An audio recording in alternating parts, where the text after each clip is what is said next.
16 कारण भावना केशव नंबर 32 तारीख 20/9/99 श्री जयचंद भाई।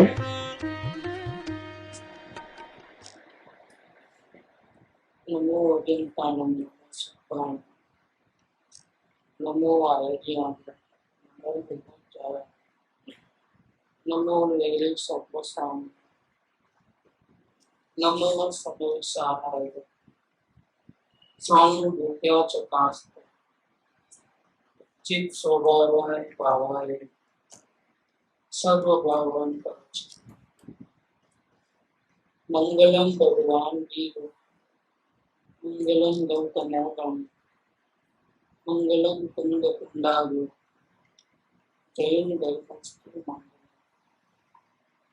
सर्व मंगल मांगल्य सर्व कल्याण कारकम दानम सर्व धर्मान जैनम जयतु शासन ओंकार बिंदु संयुक्त नित्यं ध्यायन्ति योगिनः आमोदं मोक्षदं च ओंकाराय नमः। संवतभद्र आचार्य देवरचित श्री रत्नकरण सावकाचा इसमें छठा भावना अधिकार। इसमें पंडित सदाशिवदास कासलीवाल जी की टीका है। 16 कारण भावना का विषय चल रहा है। इसमें 9 भावना पूर्ण हुई। अभी 10वीं भावना अरहंत भक्ति नाम की 10वीं भावना का वर्णन करते हैं। सम्यक दर्शन होने के पश्चात पूर्ण शांति का प्रयास यात्रा चालू होती है परमात्मा तक पहुंचने की। तो परमात्मा का जो सर्वश्रेष्ठ सशरीर जो रूप है वो आर्यन भगवान है। इनमें भी सभी टॉप लेवल के हैं। अगर सर्व प्रकार के पुण्य सहित वो तो तीर्थंकर भगवान, और ये साकार रूप है ध्यान का।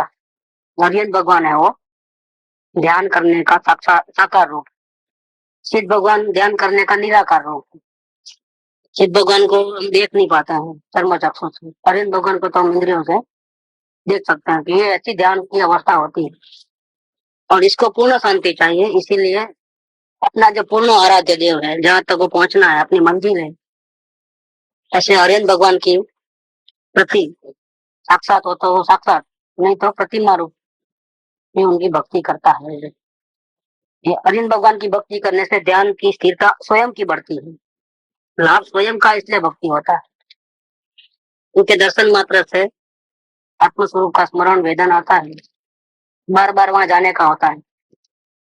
संसार के दुखी जीव को और जिसको आत्मस्थिरता बढ़ाना है, शांति को बढ़ाना है, ऐसे जीवों को आर्यन भगवान की प्रतिमा और आर्यन भगवान दोनों सबल निमित्त है। आचार्य भगवान में भी वो ध्यान की स्थिरता नहीं है जो आर्यन भगवान में है। मुनिराज में भी वो स्थिरता नहीं है जो आर्यन भगवान में। इसीलिए आर्यन भक्ति नाम की 10वीं भावना का वर्णन करते हैं। अरंत के गुणों में अनुराग वो अरंत भक्ति है। अरंत के गुण क्या है? ये संपूर्ण वितराग है, संपूर्ण ध्यानस्थ अवस्था है, उपयोग थोड़ा भी बाहर जाता नहीं है। अनंत शांति, अनंत सुख, अनंत वीर्य, अनंत ज्ञान, अनंत दर्शन सब प्रकट हो चुके। तो उसमें गुणों में अनुराग मतलब अपने को भी ऐसे गुण प्रकट करना है, ऐसी भावना, उसका नाम है अरंत भक्ति। अभी यह ऐसे अरंत जीव कौन होता है कि जिन्होंने पूर्व जन्म में 16 कारण भावना भाई है, वो तीर्थंकर होकर के अरंत होता है। ऐसे अरंत तो दूसरे जीव भी होते हैं, लेकिन तीर्थंकर होकर अरंत कौन होता है? जिसने पूर्व जन्म में 16 कारण भावना भाई है, वो जीव तीर्थंकर होकर के अरंत बनता है। उसके 16 कारण भावना से उत्पन्न अद्भुत पुण्य के प्रभाव से 16 कारण भावना भाएगा तो पुण्य जबरदस्त प्रकट बंधन होता है। तो फिर अद्भुत पुण्य के प्रभाव से गर्भ में आने के 6 महीना पहले से इंद्र की आज्ञा से कुबेर 12 योजन लंबी और 9 योजन चौड़ी रत्नमयी नगरी की रचना करता है। जहाँ उनके माता पिता विराजमान है उस नगरी को सजाता है इस प्रकार से।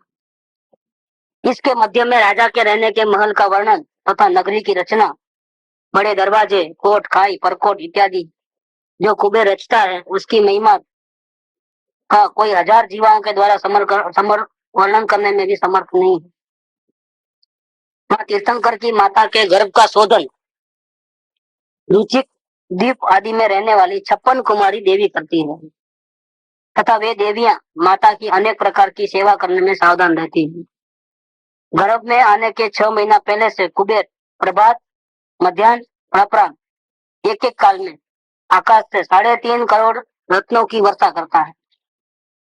इसके बाद गर्भ में आते ही इंद्र आदि चारों निकाय के देवों के आसन कंपायमान हो जाते हैं। स्वर्ग में देवों को मालूम पड़ जाता है यहाँ भगवान का जन्म होते ही, और 4 प्रकार के देव आकर नगरी की प्रदक्षिणा करते हैं और माता पिता की पूजा सत्कार करके अपने अपने स्थान को चले जाते हैं। बहुत उनकी भक्ति करते हैं माता पिता की। क्या आपकी कृपा से भगवान का धरती पे आगमन हुआ है। भगवान तीर्थंकर स्फटिक मणि के पिटारा समान मल आदि रहित माता के गर्भ में विराजमान रहते हैं। उनको रुधिर का दाग, मलमूत्र का, पेशाब का कोई दाग नहीं लगता है। स्फटिक मणि के पिटारा समान मल आदि रहित माता के गर्भ में विराजमान रहते हैं 9 महीने तक। कमलवासिनी 6 देवी तथा रुचिक द्वीप में रहने वाली 56 कुमारी देवी तथा और अनेक देवियां माता की सेवा करती है। 9 महीना पूर्ण होने पर उचित समय में जन्म होते ही वापिस चारों निकाय के देवों के आसन कंपायमान होते हैं तथा बाजों के अकस्मात बजने से, बाजों को बजाना नहीं पड़ता है, अपने आप बजते हैं बाजे। बजने से जिनेन्द्र का जन्म होना जानकर स्वर्ग में बाजे अपने आप बजने लग जाते हैं।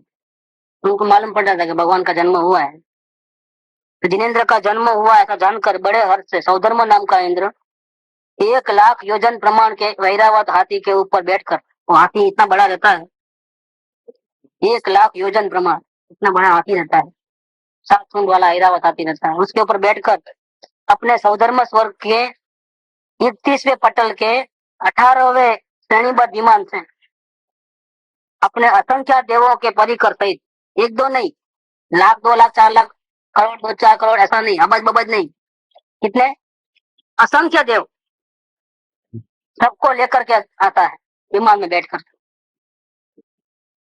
वो विमान से आता है ऐरावत हाथी में बैठकर, साथ में 12.5 करोड़ जाति के बाजों की मीठी ध्वनि। तो अलग अलग वाजिंत्र रहते हैं, वो कितने कितने वाजिंत्र, 12.5 करोड़ अलग अलग जाति के, वायोलिन, कोई तबले, कोई मंजीरे, कोई ऐसे अलग अलग, ऐसे कितने वाजिंत्र, 12.5 करोड़ अलग अलग सब।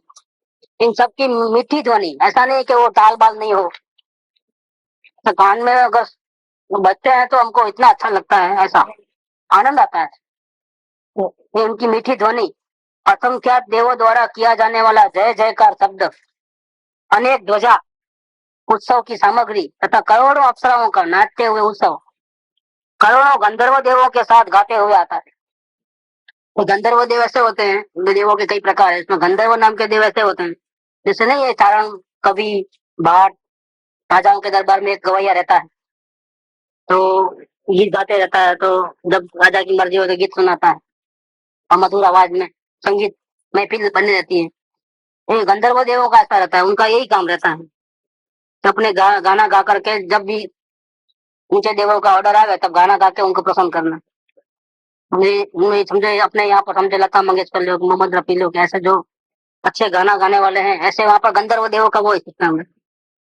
तो उनको जो भी दो तो आवाज में अपन उनकी आवाज सुने तो अपन लीन हो जाना, ऐसा इस प्रकार से सालबद्ध उन्होंने गाना गा सकते हैं।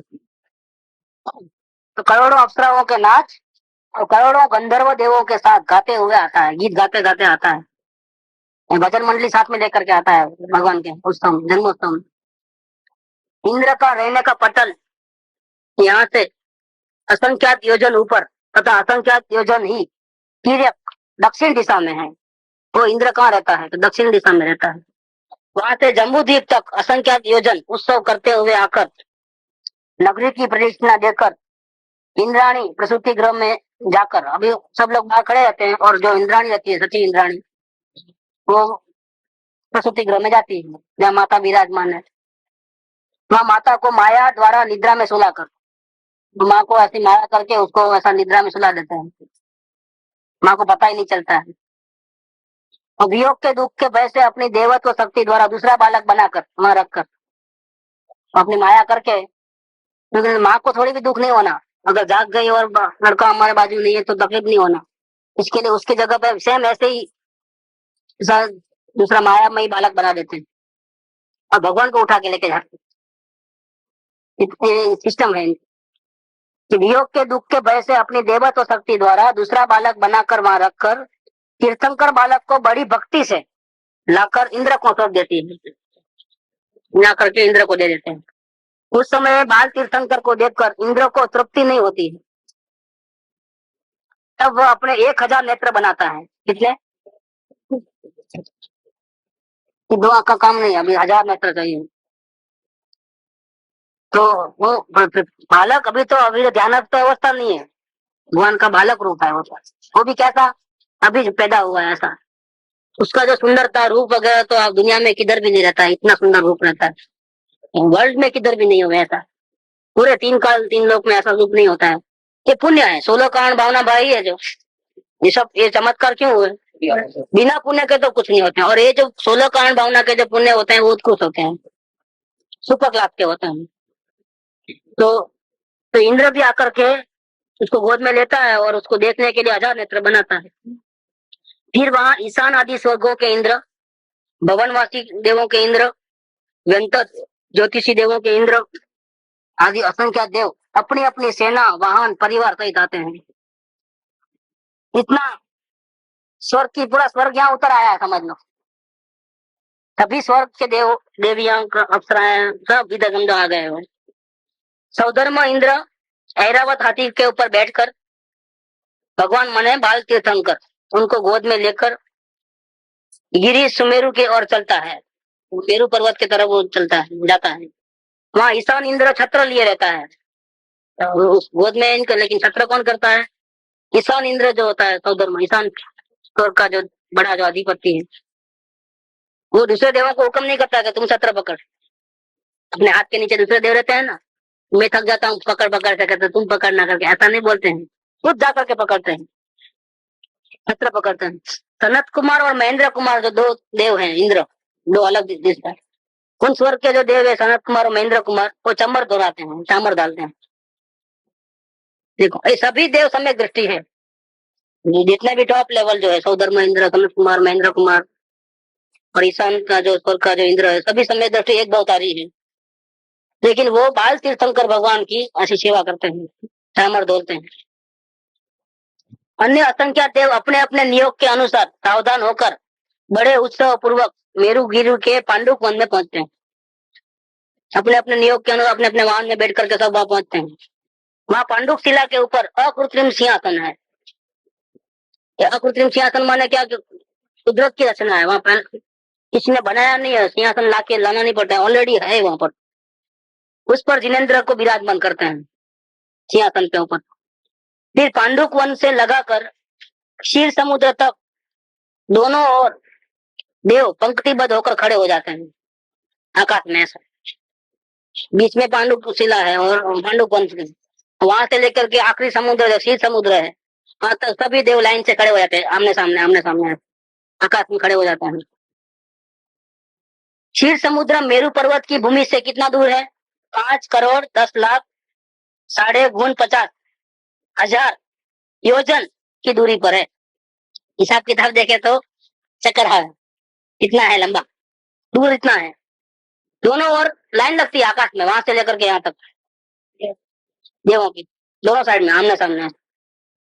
उस समय मेरु की चूलिका से दोनों ओर मुकुट, कुंडल, हार, कंकण आदि अद्भुत रत्नों के आभूषण पहने हुए देवों की पंक्ति क्षीर समुद्र तक कतार बांधकर हाथों हाथ कलश सौंपती जाती है। गड़ा रहता है रत्नमय, और क्षीर समुद्र मतलब दूध का समुद्र है, क्षीर माने दूध। वहां से उठा करके फिर एक दूसरे के हाथ में जाते जाते हैं, पूरे देवों के हाथ से निकलते निकलते और आखिरी में जो देव रहता है सौधर्म इंद्र, उसके हाथ में देते हैं। वहां दोनों ओर इंद्र के खड़े होने के लिए बड़े 2 छोटे सिंहासनों के ऊपर सौधर्म और ईशान इंद्र खड़े होकर हाथों में कलश लेकर 1008 कलशों के द्वारा बाल तीर्थंकर का अभिषेक करते हैं। देखो अभी आप लोग तो छोटे बालक हैं, अभी तो एक दिन भी नहीं हुआ है और इतना पानी डालते हैं, मतलब अभी से इनका बेचारे का क्या हाल होगा। जो चरम शरीर ही रहते हैं, जो तीर्थंकर होते हैं कैसे होते हैं, चरम शरीर ही होते हैं। और पुण्य के प्रताप से उनका शरीर जो है, ऊपर पहाड़ फेंको ना तो पहाड़ का चूरा हो जाता है, शरीर को कुछ भी नहीं होता है। ऊपर से पहाड़ फेंको, हिमालय को उठा करके डाल दो ना उसके सर के ऊपर, हिमालय के भूखे हो जाते हैं, उनके कुछ भी नहीं होता है। इसको बोलते हैं व्रजब रसब नाराज तनन शरीर। तो शरीर की ऐसी प्रकृति होती है। ये जो औदारी काया जो है उसमें टॉप लेवल जो है वो है, तो भगवान का उस रचकन, शरीर के रचकन भी ऐसे होते हैं। दूसरे भगवान के शरीर का और एक तो उनका खून नहीं निकलता, अंदर खून नहीं होता है, लाल कलर का, व्हाइट कलर का दूध ही रहता है पूरा शरीर के अंदर। काटोगे तो खून नहीं निकलेगा। आप देखना चंद कोशिक नाग बंसता है तो क्या निकलता है, लाल खून नहीं निकलता है, दूध निकलता है। तो दूध रहता है शरीर के अंदर। और बहुत से गुण हैं, पसीना नहीं आता है और दुर्गंध नहीं आती है, ऐसा बहुत से गुण इसके अंदर होते हैं। 1008 लक्षण होते हैं शरीर के ऊपर, चिन्ह जो होते हैं। तो ये बात इधर लिया है कि ईशान इंद्र और सौधर्म इंद्र दोनों खड़े होकर के हाथों में कलश लेकर 1008 कलश के द्वारा बाल तीर्थंकर का अभिषेक करते हैं। उन कलशों का मुख 1 योजन का होता है, कलश भी बड़े बड़े होते हैं। बीच का उदर स्थान 4 योजन चौड़ा होता है, 8 योजन ऊंचा होता है। और उन कलशों से निकली धारा भगवान बाल तीर्थंकर के वज्र वृषभ नाराज सनन वाले शरीर पर, देखो कितना बड़ा वो घड़ा रहता है कि इसका मुंह 1 योजन का रहता है। तो 1 योजन बोले तो 1 फीट नहीं है, वो तो बहुत लंबा है। और बीच का जो पेट रहता है घड़े का, वो 4 योजन चौड़ा रहता है और ऊंचाई जो रहता है 8 योजन की रहती है। इसमें कितना पानी आता होगा, और उसकी धारा वो लोग डालते हैं दोनों मिलकर के, इंद्र। तो ये जो पड़ता है धारा, जो उन कलशों से निकली हुई धारा भगवान के वज्र वृषभ नाराज सौनन वाले शरीर पर फूलों की वर्षा के समान बाधा रहित होती है। जैसे फूल गिरा है ऊपर से, थोड़ी भी तकलीफ नहीं होती, बिल्कुल नहीं। इसके बाद इंद्राणी कोमल वस्त्र से पहुंचकर अपने जन्म को कृतार्थ मानती हुई स्वर्ग से लाए हुए सभी रत्नमयी वस्त्र आभरण पहनाती है। उसको शरीर को पहुंच करके स्वर्ग से लाए हुए जो उनको आजीवन, जब तक वो ग्रह दशा में रहते हैं तो कपड़े तो रोज के नए नए डेली, लेकिन रोज स्वर्ग से आते हैं। कोई टेलर यहाँ सीता नहीं है उनके ऊपर, क्या रोज नए वहां से उनकी उनकी फर्ज हो जाती है स्वर्ग के देवों। हम कुछ नहीं कर सकते लेकिन इतना तो कर सकते करके उन्हें तैयार रहते हैं। और रोज एक वहां एक पिटारा रहता है स्वर्ग के अंदर, पेंडोरास बॉक्स होता है ना, ऐसा एक पिटारा वहां है पहले से। वो भी अकृत्रिम होते हैं, उसमें से वो ऐसे कपड़े रोज के रोज निकलते रहते हैं। जैसे जैसे एज बढ़ती है, हाइट बढ़ती है, उस हिसाब से अपने आप कुदरती रूप से कपड़े निकलते रहते हैं। रोज एक नया नया ड्रेस रत्नों से जड़ा हुआ रहता है बिल्कुल। ऐसे वस्त्र दुनिया में कहीं नहीं मिलते, ऐसे वस्त्र होते हैं। इसके बाद इंद्राणी कोमल वस्त्र से पहुंचकर अपने जन्म को कृतार्थ मानती हुई, क्योंकि ये बहुत मुश्किल होता है। इंद्र को तो चांस मिल जाता है, तो इंद्र का आयुष्य बहुत बड़ा रहता है, लेकिन इंद्राणी का आयुष्य बहुत छोटा रहता है। तो इंद्राणी अपने जन्म को कृतार्थ मानती है, क्योंकि समझो एक इंद्र का आयुष्य होता है तो इसमें 100 तीर्थंकर का ऐसा लाभ होता है। लेकिन इस दरमियान में इंद्राणी तो करोड़ों बदल जाती है, क्योंकि उनका आयुष्य छोटा होता है। तो जिस इंद्राणी को ये चांस मिल जाता है समझो, तो वो तो ऐसा समझती है कि मेरा जन्म सफल हो गया, क्योंकि मेरे को चांस मिला।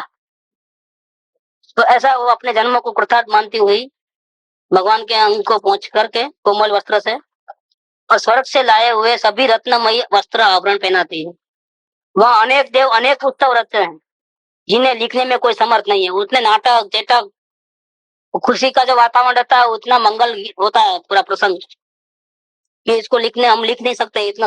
उतना बड़ा वो बनाते हैं, उत्सव बनाते हैं। मेरू पर्वत से फिर उसी प्रकार उत्सव करते हुए नाचते गाते राजिंत्र बजाते बजाते वापिस आकर जिनेन्द्र को लाकर माता को सौंप कर इंद्र खुशी के मारे तांडव नृत्य करता है। ये शंकर भगवान का तांडव नृत्य फेमस है ना, तो ऐसा डांस कोई नहीं कर सकता है, वो इंद्र की ताकत है। तो इंद्र वहां पर तांडव नृत्य आदि जो उत्सव करता है, उन सब उत्सवों का कोई असंख्यात काल तक करोड़ों जीवाओं द्वारा कोई वर्णन करने में समर्थ नहीं है। तो इतना ऐसा उत्सव करते हैं। सौदर में इंद्र खुद नाचता है। तो इन उत्सवों का कैसा कैसा होता है, वो जो उसका वर्णन करने में कितना टाइम लगता है, असंख्यात काल, और कितनी जीवड़ी करोड़, फिर भी समर्थ नहीं होते हैं, इतना ऐसा जबरदस्त उत्सव करते हैं। ये अपन सुने तो ऐसा लगे कि क्या कैसा हो रहा है सब, लेकिन ये इस प्रकार से होता है, ये भगवान की पुण्य की कारण। जिनेन्द्र तो जन्म से ही तीर्थंकर प्रकृति के उदय के प्रभाव से 10 अतिशय लेकर के उत्पन्न होते हैं। देखो जिनेन्द्र का जो है, जो तीर्थंकर होते हैं उनकी बात है। तो 16 कांड भावना पाकर के तीर्थंकर होकर के जो आर्यन बनते हैं उनकी बात है। ऐसे दूसरे जीव भी आर्यन बन सकते हैं, केवल ज्ञान पा सकते हैं, लेकिन यहाँ पर जो वर्णन है वो तीर्थंकर भगवान का। जिनेन्द्र तो जन्म से ही तीर्थंकर प्रकृति के उदय के प्रभाव से 10 अतिशय लिए उत्पन्न होते हैं। कौन से कि बॉडी जो है पसीना नहीं आता है कभी भी, मल मूत्र और कफ कभी भी नहीं निकलता है आजीवन, पेशाब भी नहीं, मल भी नहीं और कफ भी नहीं निकलता है, कभी भी नहीं निकलता। शरीर में दुग्ध वर्ण श्वेत रुधिर, अंदर का जो खून रखा है वो दूध का कलर का रहता है। 3 हो गए। चौथा सम चतुरस्थ संस्थान, तो टेढ़ी मेढ़ी बॉडी ऐसी नहीं होती, उनका जो आकार जो बॉडी का होता है सम चतुरस्थ संस्थान होता है, मतलब हर प्रकार से उनका मेजरमेंट जो ऐसा ऐसा कुछ भी नहीं, बिल्कुल एकदम परफेक्ट रहता है मेजरमेंट बॉडी का। 5वां वज्र वृषभ नाराज सौनन, छठा अद्भुत अप्रमाण शरीर का रूप सौंदर्य, सौंदर्य को इसके तोले में कोई नहीं आवे ऐसा सौंदर्य होता है। महा सुगंध युक्त शरीर, सुगंध निकलती है चारों ओर। अप्रमाण बल, उनके पास जो बल रहता है, और बड़े बड़े चक्रवर्ती और इंद्र के पास भी ऐसा बल नहीं रहता है, इतना बल रहता है शरीर में। उत्कृष्ट में उत्कृष्ट समझो। 1008 लक्षण और प्रिय हित मधुर वचन, उनकी जब मुंह से जब भी बोलते हैं तो ऐसा लगता है जैसे फूल बरस रहे हैं, ऐसे ऐसे उनकी बोली ऐसी निकलती है। ये सब उनके 10 प्रकार के अतिशय होते हैं। अतिशय माने क्या कि ये एक्स्ट्रा ऑर्डिनरी, मतलब दुनिया में इनके बराबर का कोई नहीं, सर्वश्रेष्ठ, इसको बोलते हैं अतिशय, जो सबको नहीं होते हैं ऐसे। ये सभी पूर्व जन्म में 16 कारण भावना भाई थी ना, उसका प्रभाव है। वे इंद्र द्वारा अपने अंगूठे में रखा हुआ अमृत पान करते हैं। वे इंद्र द्वारा अपने अंगूठे में रखा हुआ अमृत पान नहीं, मैं कृष्ण भगवान के उसमें आता है, देखो एक फोटो कृष्ण भगवान का ऐसा होता है बालक पने का, जो पैर का अंगूठा चूस रहे हैं। देखो अब कहाँ से कहाँ लिंक मिलती है। जिनेन्द्र के जो जिनवाणी में है वो लोग वैसा ले लेते हैं, मतलब कहने का तो कृष्ण भगवान की लीला बालपने से लेकर के, लेकिन ये सब लीला है जो रियल फैक्ट है, लेकिन जिनेन्द्र भगवान की होती। तो इंद्र क्या करता है, उनके अंगूठे के अंदर अमृत रख लेता है। तो ऐसा बहुत खेलते खेलते अंगूठा उधर आकर के वो चूसते रहते हैं, तो उसमें अमृत मिलता है। तो इंद्र ने रख दिया है जानबूझ कर। वे इंद्र द्वारा अपने अंगूठे में रखा हुआ अमृत पान करते हैं। माता के स्तन में से निकला दुग्ध पान नहीं करते हैं। देखो उनको वहां से शरीर को पोषण वहां से मिलता है, अमृत में से मिलता है। फिर वे अपनी अवस्था के बराबर बने देव कुमारों के साथ खेलते हुए वृद्धि को प्राप्त होते हैं। जिसके साथ वो बाल अवस्था में खेलते हैं वो स्वर्ग से आए हुए देव रहते हैं, वो देव कुमार रहते हैं। तो वो क्या करते हैं, वो अपने रूप जो है उनके लेवल का बना लेते हैं, भगवान के लेवल का ही। हम उनके तो व्यक्तिगत शरीर है ना, और उनके साथ खेलते हैं भगवान के साथ, तो अपने को सौभाग्यशाली समझते हैं कि हमको भगवान के साथ खेलने को मिला। लेकिन वो सब स्वर्ग से आए हुए रहते हैं। स्वर्ग लोक के से आए आभरण वस्त्र भोजन आदि मनोवांछित सामग्री लिए हुए देव हमेशा रात और दिन खड़े रहते हैं। जब भी चाहिए तो दुनिया की कोई चीज नहीं, स्वर्ग से आई हुई, भोजन भी वहां से आता है, वस्त्र भोजन, यहाँ तक कि अभी ये अमृत पान जो है माँ का दामन वगैरह नहीं पीते, वो भी स्वर्ग के इंद्र के द्वारा दिया गया अमृत, जिसके चूसने से वो शांति हो जाती है, पेट भरा रहता है और वृद्धि होती है। स्वर्ग लोक से आए आभरण वस्त्र और भोजन आदि मनवांछित सामग्री, मतलब मन को लुभावे ऐसी उत्तम में उत्तम सामग्री को लेकर के देव हमेशा रात दिन खड़े रहते हैं। तो भगवान की हाजिरी में, सेवा चाकरी में। पृथ्वी का भोजन, पृथ्वी के दागिने और पृथ्वी के वस्त्र आदि अंगीकार नहीं करते हैं, स्वर्ग से आए हुए ही भोगते हैं। इतना जबरदस्त पुण्य रहता है। कुमार काल व्यतीत हो जाने के पश्चात इंद्र आदि द्वारा अद्भुत उत्साह पूर्वक किए गए उत्सव में पिता द्वारा भक्ति पूर्वक सौंपे गए राज्य को ग्रहण करके भोगते हैं। पिता भी भक्ति पूर्वक देता है राज्य के, अब तुम संभालो, तुम बड़े हो गए हो, अब तुम राजा बनो, मैं आराम करूंगा, मेरे को राज्य नहीं संभालना है, तो भगवान को सौंप देते हैं, उनको राजा बना देते हैं। अवसर आ जाने पर संसार, शरीर और भोगों से विरक्ता उत्पन्न होती है, तब अनित्य आदि 12 भावना बाने लगते हैं। 12 भावना बाते ही लोकांतिक देव आकर के वंदना, स्तमन रूप संबोधन तथा वैराग्य की अनुमोदना करते हैं। राज्य कई सालों तक अपने पुण्य के हिसाब से भोगने के बाद जब वैराग्य होता है तब दीक्षा ले लेते हैं। तो ऐसे अवसर पर स्वर्ग से लोकांतिक देव आकर के उनकी पूजा भक्ति करते हैं और उनको बहुत बधाई देते हैं। जिनेन्द्र का विराग भाव होते ही, उनको वैराग्य आते ही 4 निकाय के इंद्रादि देव अपने आसन कंपायमान होने से, अवधि ज्ञान से जिनेन्द्र के तप का अवसर जानकर बड़े उत्साह पूर्वक आकर के अभिषेक करके देवलोक के वस्त्र आभरणों से भक्ति सहित सजाते हैं। उनको दीक्षा वन में लेके आते हैं सब लोग बहुत उत्सव करके। 3 कल्याणक हुए ना, गर्भ कल्याणक, जन्म कल्याणक और अभी जो हो रहा है वो तप कल्याणक। कि जब केवल ज्ञान होगा तब केवल ज्ञान कल्याणक होगा, और 5वां जब मोक्ष होगा जब, तब निर्वाण कल्याणक। ऐसे 5 कल्याणक तीर्थंकर भगवान। ये तीसरा कल्याणक चल रहा है कि जिनेन्द्र को वैराग्य आते ही 4 निकाय के इंद्र आदि देव अपने आसन कंपायमान होने से, अवधि ज्ञान से जिनेन्द्र के तप का अवसर जानकर बड़े उत्साह पूर्वक आकर अभिषेक करके देवलोक के वस्त्र आभरणों से भक्ति सहित सजाते हैं।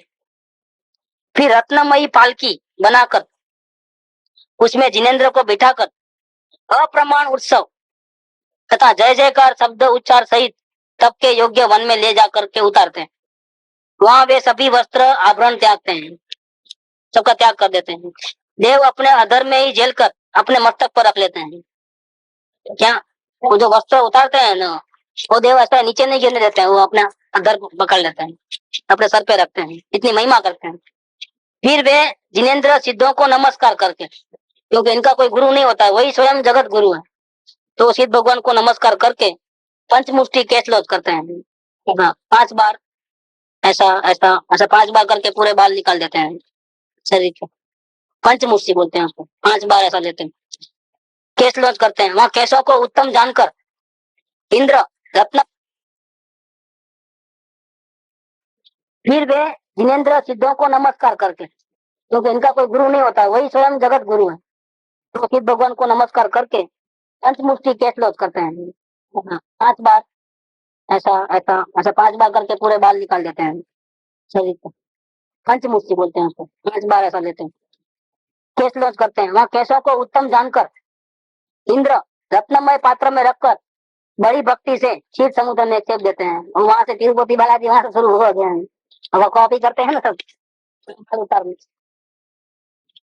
तो ये केस उत्तम होते हैं, उनको उत्तम जान करके क्या करते हैं, रत्नमय पात्र में डाल रख करके पाएंगे समोस्तरण की महिमा।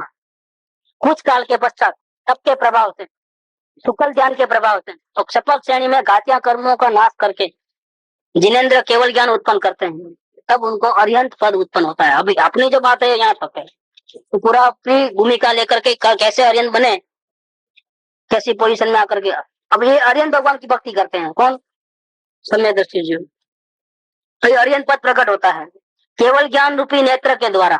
अब उनको ये आंखों की जरूरत नहीं है, वो केवल ज्ञान से इंद्रियों का आधार लिए बिना भूतकाल, भविष्यकाल और वर्तमान तीनों कालवर्ती समस्त द्रव्यों की अनंत अनंत पर्यायों सहित क्रमबद्ध एक समय में युग पर सभी को जानते देखते हैं एक साथ। जैसे समझो 3 फोटो है, एक बचपन का फोटो है, एक जवानी का है, एक बुढ़ापे का है, और जिसके फोटो है वो 60 साल का उम्र में, तीनों को एक साथ देखता है अपने आंखों के सामने। इसी प्रकार से पूरे वर्ल्ड की जितने पदार्थ है उनकी अनंत भूतकाल, वर्तमान और अनंत भविष्यकाल सभी पर्याय उनके ज्ञान में अपने आप झलकती है पूरी। कोई भी पदार्थ पैदा नहीं हुआ है, पहले से ही है, तो उसके भूतकाल कितना होगा? भविष्य काल कभी मरने वाला नहीं है, तो उसका भूतकाल कितना होगा? तो तीनों काल की परिणतियां बिल्कुल बराबर एक साथ सभी पदार्थों की जानते हैं। चार निकाय के देव ज्ञान कल्याण की पूजा स्तवन करके भगवान का उपदेश होने के लिए अनेक रत्नमयी समोस्तरण की रचना करते हैं। अब ये चारों देव मिल करके उनको ज्ञान उत्पन्न हुआ है, केवल ज्ञान को, तो उसकी पूजा भक्ति करके भगवान का उपदेश होने के लिए जब भगवान की वाणी खींचेगी तो धर्म सभा की रचना करते हैं। तो रत्नमयी समोस्तरण उसका नाम है धर्म सभा, उसकी वो रचना करते हैं। इस समोस्तरण की अभी रचना की बात करते हैं। यहाँ पर समोस्तरण की विभूति का वर्णन कौन कर सकता है?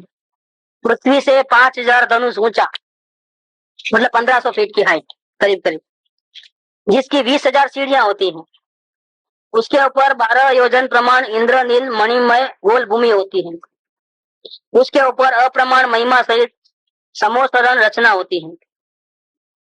जहाँ समोस्तरण की रचना होती है तो भगवान का विहार होता है, वहाँ अंधों को दिखने लगता है। देखो ये सब, मतलब हम अंधे हैं लेकिन वो अंधे की आंखें खुल जाती है, वहाँ अगर गए तो समोस्तरण, और भगवान उनको प्रत्यक्ष दिखते हैं। बहरे सुनने लगते हैं, लूले चलने लग जाते हैं और गूंगे बोलने लग जाते हैं। ये वितरागता की अद्भुत महिमा है। वितरागता का जो आराधन किया है और आराधना करते करते जो सहज में पुण्य हो गए हैं, इसका ये फल है।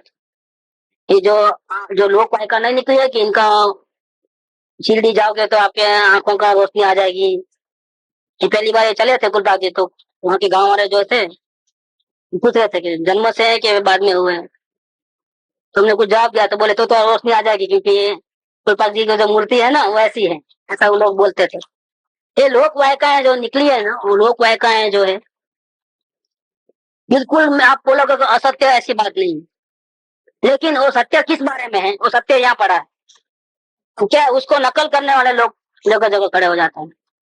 जैसे एक जीव के बारे में केवल ज्ञान में, जाति स्मरण ज्ञान में किसी को आया कि भगवान बनने वाले हैं 4 भाव के बाद, उसकी महिमा पूजा होने लगी जगत के अंदर, तो फिर क्या होगा? थोड़े दिन के बाद दूसरा निकलेगा। ऐसा हुआ है ना?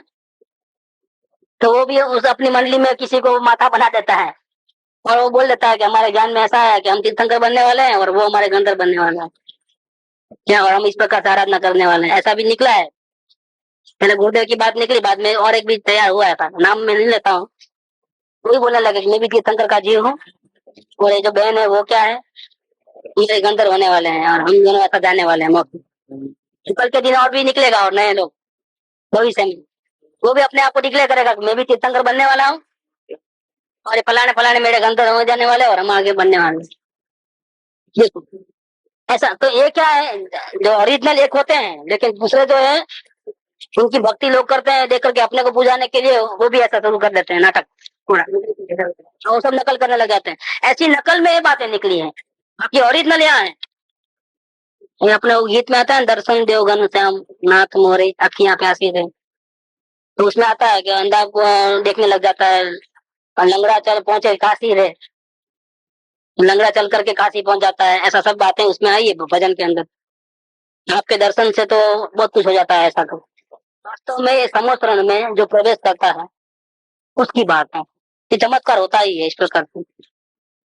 जिसके धूलिसाल आदि रत्नमयी कोट, मान स्तंभ चारों दिशा में 4, आवड़ी जल की खाई पुष्पवाड़ी, फिर रत्नमयी कोट, दरवाजे, नाटकशाला, उपवन, वेदी, ध्वजा भूमि, फिर रत्नमयी कोट, कल्प वृक्षों का वन, रत्नमय स्तूप, महलों की भूमि, स्फटिक मणि का कोट, देवच्छद नाम का 1 योजन का श्रीमंडप, सर्व तरफ 12 सभा, 12 प्रकार की सभा, उनसे सेवित रत्नमय 3 कटनी युक्त गंधकुटी, उसके सिंहासन के ऊपर 4 अंगुल अंतरिक्ष में अधर भगवान अर्यन देव विराजमान होते हैं।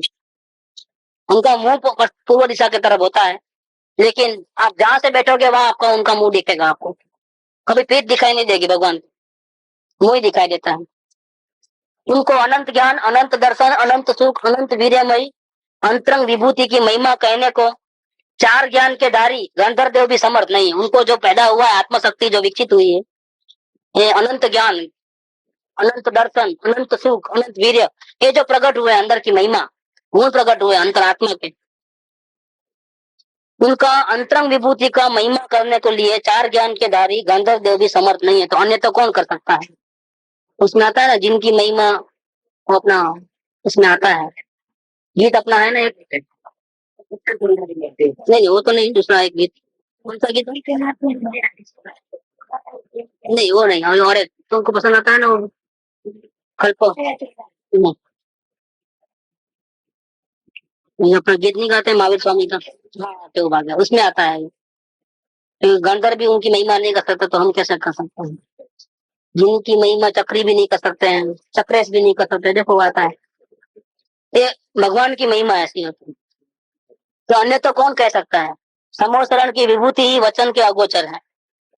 तो जो रचना करता है ना कुबेर, वो बनने के बाद बोलता है कि मैंने तो ऐसा नहीं सोचा था, लेकिन मैंने सोचा था इससे बढ़िया बन गया है, तो उसको भगवान के पुण्य के ऊपर बहुत आश्चर्य होता है कि मैंने तो जो प्लानिंग किया था वैसा तो बना ही नहीं, लेकिन मेरे दिमाग में जो था, जो आर्किटेक्चर होता है, कुबेर पैसा देता है लेकिन देवों में एक आर्किटेक्चर होता है, वो मैप बनाता है वैसा बनाना है, और जब बनता है ना तो उनके प्लानिंग के नहीं बनता है, अलग ही बनता है, और वो ओरिजिनल प्लानिंग से कई गुना ज्यादा अच्छा रहता है।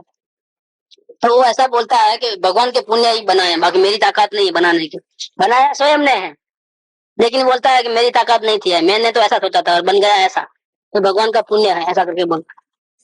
दिनेन्द्र की समोस्तरण की विभूति वचन के अगोचर है। गंधपुत्री तीसरी कटनी के ऊपर है। और देवों के 32 युगल, मुकुट, कुंडल, हार, कड़े, भुजबल आदि सभी आभूषण पहने हुए 64 चमरदार रहे हैं। वो अपना शांतिनाथ मुख शशि उनारी में आता है ना, वो समोसरण का वर्णन है, समूह भगवान शांतिनाथ भगवान का शांति पाठ बोलते हैं, तो उसमें 64 प्रकार के चमर डालते हैं, तो देव युगल रहते हैं, देव और देवी ऐसा करके दोनों, और सभी प्रकार के मुकुट कुंडल सब पहने हुए, पूरे दागिने पहने हुए वो देव, वो 64 प्रकार के चमर डालते रहते हैं भगवान को आकाश में अद्धरी। अद्भुत कांति के धारक 3 छत्र, जिनकी कांति से सूर्य चंद्रमा भी मन ज्योति वाले दिखाई देते हैं। अगर उनका प्रकाश छत्र का जो रहता है ना ऊपर भगवान के ऊपर, उसका प्रकाश और सूर्य को बाजू में रखो तो सूर्य तो फीका ही पड़ जाएगा, इतना उसका प्रकाश रहता है। उनके शरीर का प्रभा मंडल चक्र वृद्धिगत हो रहा है, पीछे देखना अभी चक्र रहता है येलो कलर का, व्हाइट कलर का, नहीं भगवान के आजू बाजू सब पीछे, वो प्रभा मंडल बोलते हैं इसको। तो प्रभा मंडल चक्र वृद्धिगत हो रहा है, मतलब जो है उस बड़ा बड़ा बड़ा ऐसा ही हो रहा है, जिससे समोसरण में रात्रि दिन का कोई भेद नहीं रहता है। तो प्रभा मंडल में से जो प्रकाश निकलता है, तो रात के अंधेरे में भी दिन का सौंदर्य है, दिन दिन जैसा लगता है, सदा दिन ही रहता है। 3 लोक में जैसी सुगंध और कहीं नहीं होती है, वैसी महासुगंध सहित गंधकुटी के ऊपर देवों द्वारा बनाए गए अशोक वृक्ष को देखते ही सभी लोगों का शोक नष्ट हो जाता है। भगवान के जो 8 प्रतिहारे में एक अशोक वृक्ष होता है, वहां पर पीछे सर के पीछे के साइड में, तो अशोक वृक्ष को जो जो लोग देखते हैं, देखते ही उनके सारी पीड़ा खत्म। वो गरीब होता है तो अमीर हो जाता है, कोई प्रकार दूसरी प्रकार का कोई भी दुख होता है वो सब सुख में पलट जाता है, टोटली कोई प्रॉब्लम नहीं, सब मन मानसिक पूरा होता है। कल्प वृक्ष को तो मांगना पड़ता है, इसको तो मांगना ही नहीं पड़ता है, अशोक वृक्ष को तो, अशोक वृक्ष को सिर्फ देखो आप, आपकी पूरी इच्छाएं खत्म, पूरी संसार की समस्त इच्छाएं पूरी हो जाती। अशोक वृक्ष को देखते ही सभी लोगों का शोक नष्ट हो जाता है। आकाश से कल्प वृक्षों के पुष्पों की वर्षा होती है। आकाश में 12.5 करोड़ जाति के बाजों की ऐसी मधुर ध्वनि होती है कि जिसे सुनने मात्र से भूख प्यास आदि सभी रोग वेदना नष्ट हो जाते हैं। उतना उसमें मजा आता है कि लोग अपनी भूख भूल जाते हैं, प्यास भूल जाते हैं, प्यास लगती नहीं है समझ में, और भी शरीर में वेदना वगैरह होती है, और हम भगवान की वाणी सुनने आते हैं तो आधा ध्यान तो वेदना में जाता है, ऐसा नहीं होता है। तो बाजे की ध्वनि सुनते ही, भगवान की वाणी तो बात की बात है, सिर्फ बाजे बजते हैं वो सुनोगे ना, उसमें आपके सारे रोग नष्ट हो जाते हैं, इतना आपको मन को शांति मिलती है। रत्न जड़ित सिंहासन सूर्य की कांति को जीतने वाला लगता है। अब जिनेन्द्र की दिव्य ध्वनि की बात, ये समोसरण की रचना की बात, अब जिनेन्द्र की वाणी कैसी होती है, तो जिनेन्द्र की दिव्य ध्वनि की भी अद्भुत महिमा है। 3 काल 3 लोक संबंधी सभी जीवों का परम उपकार करने वाली है, मोह अंधकार का नाश करती है। उनकी वाणी सुने तो आपका मोह है संसार के पदार्थों का, वो नष्ट हो जाता है। सभी जीव अपनी अपनी भाषा में शब्द और समझ लेते हैं। 700 भाषा एक साथ निकलती है वाणी, ट्रांसलेशन सहित। जिसको जो भाषा है वो भाषा में उसका उत्तर मिल जाता है। आपको प्रश्न नहीं पूछना पड़ता है, आपके मन में प्रश्न हुआ, ऑन द स्पॉट उसका आंसर आ जाता है अपनी भाषा में। सभी जीव अपनी अपनी भाषा में शब्द और समझ लेते हैं। सभी जीवों को संशय नहीं रह जाता है। स्वर्ग मोक्ष के मार्ग को प्रकट करती है। दिव्य ध्वनि की महिमा वचन द्वारा गंधर्व इंद्र आदि कोई कहने में समर्थ नहीं है। जिनके समोसरण में सिंह, हाथी, वाघ, गाय, बिल्ली, हंस इत्यादि जाति विरोधी जीव अपनी वैर बुद्धि छोड़कर परस्पर मित्र हो जाते हैं। सब लोग वहां आते हैं सुनने के लिए। असल में क्या है, आकाश में 1500 फुट ऊंचा रहता है, लेकिन जिसको भाव होते हैं वो समुद्र के नीचे तक आता है और फिर अपने आप अधर ऊपर चले जाता है। उसको 20,000 सीढ़ी चढ़ने की जरूरत नहीं पड़ती, बिना चढ़े ही ऊपर आ जाता है हवा में अपने आप। सिर्फ भाव करना कि मेरे को भगवान की वाणी सुनना है, खत्म। तो सर्प हो, वाघ हो, हाथी हो, पूरा आकाश में ऐसा उठा के अपने आप लिफ्ट में ऊपर चले जाते हैं, समुद्र में प्रवेश होता है मान स्तंभ के वहां से। और कोई जीव क्या करता है, वहां रोटी देखने में रह जाता है तो आत्मा को भूल जाता है। वहां तो बात तो आत्मा की चलती है, लेकिन ऐसी सुंदरता ऐसा हमने देखा नहीं है कहीं। तो देखने में वो अपना उपयोग बर्बाद कर देते हैं। फिर घर तो जाना होता है, उतने में टाइम पूरा तो घर पे चले जाते हैं वापिस। भगवान की वाणी सुनने तक अंदर धर्म सभा में प्रवेश नहीं करते हैं। उनके इतने ही पुण्य होते हैं। जो ज्यादा भाग्यशाली होते हैं 12 सभा में प्रवेश करते हैं। हाँ, देखो यहाँ पर भी क्या है कि अपन वितराग की वाणी मिलती है, लेकिन सत्संग भी मिलता है समझो। लेकिन हमको दूसरा काम में रुके रहते हैं तो सत्संग गया, दूसरे काम में। वैसा वहां होता है कि आप बाहर का चमत्कार देखने रह जाओगे तो टाइम पूरा हो जाता है और आप वहां से वापस जाना पड़ता है। वहां तक पहुंचे तक टाइम हो जाता है। और जो जीव भाग्यवान होता है, भावना लेकर के आते हैं, वो सीधा अंदर पहुंचता है, स्ट्रेट फॉरवर्ड सभा में प्रवेश कर लेता है अपने अपने स्थान पर। भगवान की वाणी सुनता है, प्रश्नोत्तर करता है, अपने पूर्व जन्मों के बारे में, भविष्य में क्या होने वाला सब पूछ लेता है वो, जो पूछना है वो। कोई शंका नहीं रहती है, क्योंकि वहां जो बात होती है उसका प्रूफ भी फौरन मिल जाता है ऑन द स्पॉट, उनको दिखाई देने लग जाता है। जिनेंद्र की दिव्य ध्वनि की अद्भुत महिमा, वितरागता की अद्भुत महिमा है। असंख्य देव जिनेंद्र देव की जय जयकार करते हैं। उनकी निकटता पाकर के देवों द्वारा रचे कलश, जारी, दर्पण, गजा, कोना, छत्र, चमर और बिजना, ये 8 जो है वो 8 अष्ट द्रव्य मंगल नहीं बोलते हैं। ये मंदिर में रहते हैं, दरवाजे पे रहते हैं, मंदिर की शोभा रहती है, वो 8 अष्ट मंगल द्रव्य बोलते हैं। ये अष्ट अचेतन द्रव्य भी लोक में मंगल पन्ने को प्राप्त हो जाते हैं। ऐसे तो वो जड़ पदार्थ है, लेकिन मंगल गिने जाते हैं। क्यों? क्योंकि वो भगवान के समोसर में वस्तुएं विराजमान होती है। केवल ज्ञान होने के पश्चात 10 अतिशय और प्रकट होते हैं। जन्म से 10 और केवल ज्ञान होता ही 10 और, टोटल 34 होते हैं इनके अतिशय जो होते हैं। इसमें 10 अतिशय और प्रकट होते हैं। वो क्या है? चारों तरफ 100 योजन तक सुभिक्षता, कोई कंदमूल आदि नहीं खाता है, अभक्ष्य आहार नहीं करता है। कब तक? समोसन के चारों ओर 100 योजन तक जीवों की हिंसा नहीं होती है। सेकेंडरी जीवों के खान पान में आलू प्याज सब गायब, बाजार में ही नहीं मिलते, समझ लो आप। सब ऑटोमेटिकली शुद्ध शाकाहारी, जिसमें कम से कम हिंसा हो, इस प्रकार का ही भोजन मिलता है। कोई होटल चलती ही नहीं है इस प्रकार की, ना घर में बनता है ना बाजार में बिकता है। 100 योजन तक। देखो आकाश में गमन, भगवान का गमन जो है आकाश में होता है, पृथ्वी पे नहीं चलते हैं। भूमि का स्पर्श नहीं होना, उनसे किसी भी प्राणी का घात नहीं होना। चलते हैं जब गमन भी करते हैं तो वायु का जीव भी नहीं मरते हैं। इस प्रकार से उनका अरेंजमेंट होता है। उपसर्ग का अभाव, कोई उनके ऊपर तकलीफ नहीं दे सकता है। ये भाई गालियां देना, वो करना, उनका अपमान करना, जाहिर में किसी की ताकत नहीं होती। उनके रहते हुए दूसरे मंदिर है, दूसरे धर्म की बातें, मुंह नहीं खुलता है। अंदर में भले हो भाव, बाहर में किसी की ताकत नहीं होती है कुछ भी बोलने की। तो उपसर्ग का अभाव, 4 मुख दिखनी, उनको चारों ओर दिखता है। मतलब मैं बोला ना, चारों ओर से दिखता है शरीर। तो है 2 आंख लेकिन 8 आंख, ऐसा करो चारों ओर से। समस्त विद्याओं का ईश्वरपना, जितनी भी समस्त विद्या है वर्ल्ड में, उन सबका मास्टर ही और उनके पास रहती है।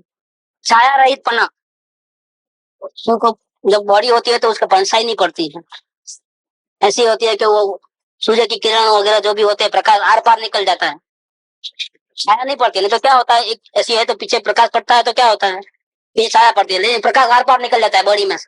ऐसी परम औदारिक शरीर की रचना होती है। छाया रहित पना, नेत्रों के पलक नहीं झपकना, ये नेत्र ऐसा ऐसा नहीं होते हैं, जो उनकी जो ऐसी मुद्रा होती है, जो ऐसी ध्यानस्थ अवस्था वैसी रहती है। नख और केस नहीं बढ़ते हैं, बाल भी नहीं बढ़ते हैं और नाखून भी नहीं बढ़ते हैं। ये 10 अतिशय घातिया कर्मों का नाश होने से अपने आप प्रकट हो जाता है। तो केवल ज्ञान हो गया तो ये अपने आप प्रकट हो गया। तीर्थंकर प्रकृति के प्रभाव से 10 पहले थे, 10 बाद में ये प्रकट हुए ज्ञान होते ही। अब तीर्थंकर प्रकृति है, सभी अरहंतों को नहीं होता है, लेकिन तीर्थंकर जीवों को ही होता है। उनको देवों के द्वारा 14 अतिशय और होते हैं, 14 और। इसमें अर्धमागधी भाषा, उनकी जो मूल भाषा होती है भगवान की वाणी की, वो अर्धमागधी भाषा होती है। समस्त जन समूह में मैत्री भाव, आपस में जितने भी जो आपस में दुश्मन होते हैं वो सब मित्र भाव धारण कर लेते हैं। कोई एक दूसरे का दुश्मन, जहाँ भगवान भी आते हैं वहां दुश्मनावट, वैर, खुनामर की लूटपाट नहीं होता है किधर भी। सभी ऋतुओं के फल फूल पत्तों सहित वृक्षों का हो जाना। अब गर्मी में ही आम मिलता है ऐसा नहीं, 12 मास आम मिलता है। सभी प्रकार के फूल फूल फल आदि जो भी है 12 महीना मिलते हैं। पृथ्वी का तृण कंटक रज रहित दर्पण समान रत्नमय हो जाना। जमीन जो है, धरती जो है, उसमें एक भी कांटा नहीं होता है और चुभीले पत्थर आदि भी नहीं होते हैं। एकदम दर्पण समान बिल्कुल प्लेन और रत्नमय हो जाती है पूरी पृथ्वी, रत्नों की पृथ्वी हो जाती है। शीतल मंद सुगंध पवन का चलना, ये वातावरण में जो चेंजेस होते हैं, जो ठंडी गर्मी वो ये वो नहीं होता है। मंद मंद पवन, शीतल मतलब शरीर को अच्छा लगे, मतलब छुआ है, और सुगंध हो, सुगंध के साथ मिला हुआ ऐसा पवन चलता है। सभी जीवों के आनंद प्रकट हो जाना, अनुकूल पवन चलना, सुगंधित जल की वृष्टि से भूमि का धूल रहित हो जाना। जहाँ जहाँ चरण रखते जाते हैं भगवान, वहाँ वहाँ वहाँ 7 आगे 7 पीछे, 7 दाएं 7 बाएं तथा एक बीच में, ऐसे 15-15 कमलों की 15 पंक्तियों में कुल 225 कमलों की देव रचना करते जाते हैं। एक 7 7 7 7 ऐसा करके, 7 आगे 7 पीछे, 7 दाएं 7 बाएं और एक बीच में, कितने हो गए? हाँ, इसमें 15-15 कमलों की 15 पंक्तियों, एक एक में 15-15, ऐसे 225 कमल। क्योंकि भगवान को कहाँ जाना है क्या मालूम, यहाँ जाना है यहाँ जाना है, तो चारों दिशा में ही ऐसा कमल की पंक्ति रखते हैं। कमल के ऊपर से अधर क्योंकि कमल को पैर करते हैं भगवान करण। 15-15 कमलों की 15 पंक्तियों में से कुल 225 कमलों की देव रचना करते जाते हैं। रेड कारपेट नहीं बिछाते हैं, जैसे बड़े कोई महारथी आते हैं तो बिल बनाता है तो क्या करते हैं, वो एरोप्लेन से प्लेन से नीचे उतरता है, वहां से लेकर के वो वहां तक रेड कारपेट बिछाते हैं। इसमें गरबाजे से स्वागत करते हैं, सब साइड में खड़े रहते हैं, हाथ मिलाते हैं, नहीं करते हैं स्वागत, ऐसा ही होता है।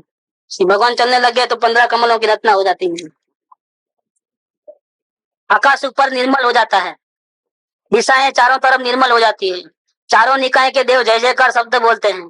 धर्म चक्र 1000 किरणों की आरा सहित अपने प्रकाश से सूर्य मंडल का भी तिरस्कार करता हुआ आगे आगे चलता है। चक्रवर्ती को चक्र आगे चलता है और भगवान जिनेन्द्र देव का धर्म चक्र चलता है आगे। वह अष्ट मंगल द्रव्य, ये 14 देवकृत अतिशय प्रकट हो जाते हैं भगवान के।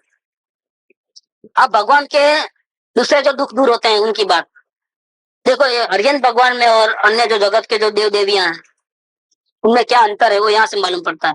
ओरिजिनल जो भगवान, बस 2 मिनट, एक इतना ही पूरा हो जाता है, लास्ट है। सुधा तृषा, जन्म जरा, मरण, रोग, शोक, भय, विस्मय, राग, द्वेष, मोह, अरति, चिंता, स्वेद, खेद, मद और निद्रा, इन 18 दोष रहित अनंत की वंदना स्तवन ध्यान करो। इसके ऊपर थोड़ा डिटेल करना पड़ेगा क्योंकि इसमें बहुत फर्क पड़ता है अन्य धर्मों के देवों में, इसमें वो प्रत्यक्ष मालूम भी पड़ता है फोटोग्राफ वगैरह से भी। तो भगवान को ये फायदा होता है। वितराग देव होते हैं तो कैसे होते हैं, वो रागी देव होते हैं तो कैसे होते हैं, इसमें यहाँ पर बहुत बड़ा फर्क पड़ता है। दूसरे जो है ना 10-10 34, उसमें 10 समझो छोड़ दो, लेकिन बाकी के जो बाहर के समोसरण के जो है या फिर ये 14 प्रकार के अतिश है, वो तो रेवती रानी की कहानी आती है, 25 में तीर्थंकर आ गए करके वो नहीं बोलते हैं। तो देवों की रचना भी हो सकती है जो अपने को ऐसा लगे सच्चा आ गए करके, लेकिन ये जो है सुधा और तृषा का वगैरह का त्याग, वो तो पूर्ण वितराग है, उनको ही होता है। तो ये इम्पोर्टेंट है। और मेन अर्यन का जो है हमारे देव कैसे होते हैं वो यहाँ समझना है। अब तक तो उनके पुण्य प्रकृति और 34 प्रकार के अतिशय की बात चली, 5 कल्याणों की बात चली, जन्म, गर्भ, जन्म, तप और ज्ञान, इस प्रकार से। लेकिन ये बात मूल है, इसको अपन विस्तार से वर्णन करेंगे। 2 दिन तो लेक्चर नहीं है, कल परसों 23 को सुबह में भी रहेंगे उधर। सुख धाम अनंत सुसंत चही, दिन रात रहे तद ध्यान मही। प्रशांति अनंत सुधामय जे, प्रणमो पद तेवर तेजयते। प्रणमो पद तेवर तेजयते। प्रणमो पद तेवर तेजयते।